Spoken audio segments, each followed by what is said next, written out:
Arkadaşlar, yine Balat'tan iniyorum. Kayınvalideme gidiyorum Bahar'ı.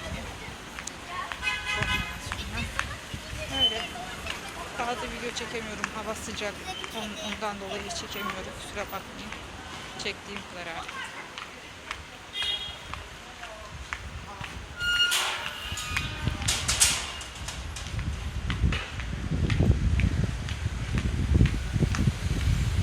İnsanlar gelmiş, kardeşler oturuyorlar kafelerde, akşam çayı kahvesi, çay için göstereceğim size.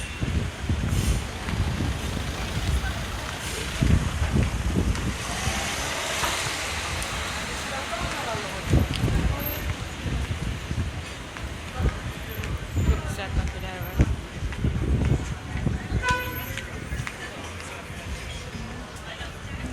Sergi yapmışlar orada kardeşler, kafelerini.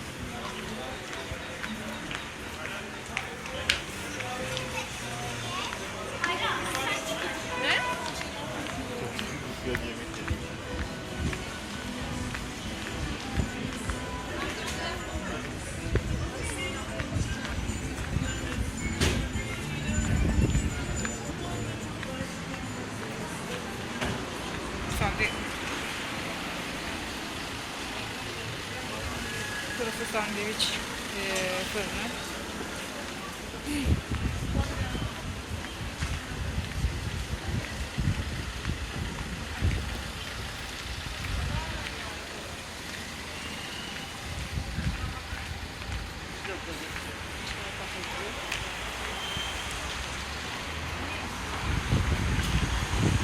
Arkadaşlar şimdi ben yolun karşısına geçeceğim. Burada kapatmak zorundayım.